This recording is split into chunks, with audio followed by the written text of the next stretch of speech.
अल बिरूनी। अल बिरूनी एक ट्रैवलर था, यानी एक यात्री था। ये उज़्बेकिस्तान से इंडिया आया। जब ये उज़्बेकिस्तान से इंडिया आया तो इसने देखा, इसने मतलब ये बहुत ही एक क्या कहते हैं ना, लेखाकार भी था। इसने क्या किया, इसने स्पेशली उन चीज़ों के बारे में लिखा जो इसे अपने देश से अलग लगी इंडिया में। तो इसने देखा कि यहाँ के जो लोग हैं ना वो बहुत ही अच्छे मतलब बहुत ही स्किल्ड हैं, यानी बहुत ही स्किल्ड पर्सन हैं तालाब बनाने में, बहुत ही ज़्यादा इनोवेटिव हैं। इन्होंने बहुत अच्छे से मतलब बहुत ही तरीके से यहाँ तालाब बनाए हुए हैं। जब पानी की समस्या लोगों को नहीं होगी, क्योंकि यहाँ पानी इनके पास ऑलरेडी स्टोर है। अगर उन्होंने लिखा कि एक तो उन्होंने बहुत ही ध्यान से चीज़ों को ऑब्ज़र्व किया कि इंडिया में क्या चीज़ उनके देश से एकदम अलग है। ठीक है, फिर उन्होंने देखा कि जब तालाब उन्होंने देखे, जब वो जैसलमेर आए वहाँ उन्होंने तालाब देखे तो उन्होंने बहुत ही तारीफ़ की हमारे जिन्होंने तालाब बनाए थे उन कारीगरों की। तो उन्होंने बोला कि जो यहाँ के लोग हैं ना, यानी भारत देश के जो लोग हैं वो तालाब बनाने में बहुत ज़्यादा माहिर हैं। वो तालाब बनाने में माहिर हैं। ये बहुत बड़े बड़े पत्थरों को लोहे के कुंडों और सरियों से जोड़कर तालाब के चारों तरफ चबूतरा बना लेते हैं। मतलब कि जैसे उन्होंने तालाब बनाया उसके चारों तरफ चबूतरे बना दिए। किसकी हेल्प से? बड़े बड़े पत्थरों और सरियों से उन पत्थरों को जोड़ के उन्होंने क्या बनाया, उन्होंने चबूतरे बना दिए चारों तरफ। और इन चबूतरों के बीच में इन्होंने सीढ़ियाँ भी बनाई जो कि बहुत सुंदर दिखती थी। और देखो, सीढ़ियाँ नहीं बनाएंगे तो लोग पानी लेने में लोगों को समस्याएं होंगी ना, वो नीचे आएंगे तो सीढ़ियों के थ्रू ही तो आएंगे। तो उन्होंने बहुत दिमाग लगाया और बहुत ही मतलब अच्छी तरीके से लोगों को किसी तरह की कोई परेशानी ना हो पानी लेने में और पानी का वेस्टेज ना हो, इसीलिए 9 के 9 तालाब एक साथ जोड़ के उन्होंने बनाए ताकि जब ऊपर वाला तालाब फिल हो जाए पूरा पानी से तो पानी नीचे आए बह के दूसरे तालाब में, फिर तीसरे में, चौथे में। इस तरीके से उन्होंने वो डिज़ाइन किया।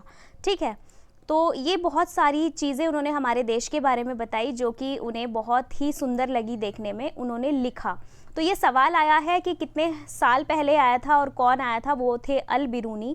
किस देश से आए थे? उस देश का नाम है उज़्बेकिस्तान। ये आपको ध्यान रखना है।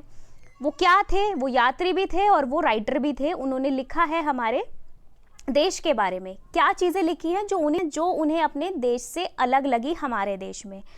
यहाँ तक कि हमारे जो कारीगर थे उनकी तारीफ़ में उन्होंने सब कुछ लिखा कि तालाब बनाने में, बावड़ियाँ बनाने में, सीढ़ियाँ बनाने में, चबूतरे बनाने में वो बहुत ज़्यादा माहिर हैं। ये सब उन्होंने लिखा, तो आपको ये चीज़ें याद होनी चाहिए। ठीक है, देखिए राजस्थान में केवल जैसलमेर ही नहीं और भी बहुत सारे इसके आसपास के इलाके हैं जो कि हमारे उससे मतलब जहाँ पे बहुत कम बारिश होती है और लोग साल में 10 से 12 बार आपको बारिश मिलेगी यहाँ पे, और लोग वहाँ पे बहुत ही पानी की समस्या को फेस करते हैं।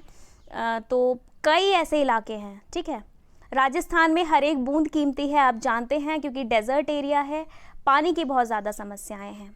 ठीक है, तो अब देखिए जब लोगों ने पक्के घर बनाने शुरू कर दिए, जहाँ पे तालाब बने हुए थे वो उनको भी सीमेंटेड कर दिया गया, वहाँ पे घर बन गए, कॉलोनीज़ बन गई और पार्क्स बना दिए गए। पार्क्स में भी जैसे पेड़ों के चारों तरफ मैंने आपको बताया कि पूरा सीमेंटेड कर दिया गया, जिसकी वजह से क्या हुआ, सब कुछ पक्का हो गया। सॉइल नहीं है चारों तरफ, कहीं कच्चा नहीं है और बारिश का पानी ऐसे ही रास्ते में बह जाता था, तालाब ख़त्म हो गए, तो लोगों को बहुत ज़्यादा समस्या हुई पानी को लेके, है ना। तो फिर क्या हुआ, फिर देखो जब इतनी सारी समस्याएं आई, फिर समस्याएं आने के बाद लोगों को बहुत ज़्यादा बेचैनी हुई। तो राजस्थान में एक अलवर नाम का ज़िला भी है। ठीक है, उस ज़िले की दड़की माई ने क्या किया, ताकि ये डिसाइड किया कि दोबारा से तालाब बनाए जाएं ताकि जो समस्या हमें पानी को लेकर आई है उसको दूर किया जा सके। तो वहाँ पे फिर से तालाब बने और ये भोजन और पानी संबंधित जो भी हमारी परेशानी थी वो सारी की सारी दूर हुई। तो पानी की इम्पोर्टेंस राजस्थान हमें बहुत अच्छे से समझाता है कि क्या है पानी की इम्पोर्टेंस। तो हमें भी समझनी चाहिए कैसे पानी बहुत ज़्यादा कीमती है सभी लोगों के लिए, इसलिए पानी का वेस्टेज हमें कम करना चाहिए।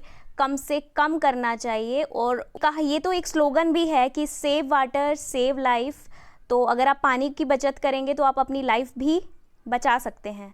तो पानी को बिल्कुल अननेसेसरी वेस्ट ना करें, जहाँ ज़रूरत हो वहाँ पानी का आप उपयोग करें। बाकी जो सड़क में बह रहा है और जो भी है, देखते हैं आप अपने आसपास देखते हैं पानी कितना वेस्ट हो रहा है, उसको कम से कम करें, ठीक है। तो देखिए, जैसे बावड़ीज़ बनी थी, बावड़ीज़ पहले लोगों ने इलेक्ट्रिक मोटर भी लगवा लिए, उसके बाद भी पानी उनको नहीं मिल पा रहा था और बारिश नहीं हुई, जिसकी वजह से क्या हुआ, तालाब तो रहे ही नहीं वहाँ पे, तो कॉलोनीज़ बन गई, तो लोगों को बहुत ज़्यादा समस्याएं पैदा हुई इसलिए ध्यान में रखते हुए कि हमारे सामने ऐसी समस्याएं आगे फ्यूचर में ना हो, तो बहुत सी चीज़ें ऐसी हैं जो हमें सोच समझकर यूज़ करनी चाहिए। तो सेव वाटर सेव लाइफ, यही कहना चाहूँगी, ठीक है। तो आज की वीडियो में हमने पानी के बारे में पढ़ा, तो ठीक है, आज हम यहीं पे ख़त्म करते हैं। इसका नेक्स्ट पार्ट आपको नेक्स्ट वीडियो में मिलेगा। तो मिलते हैं कल की वीडियो में। Thank you so much.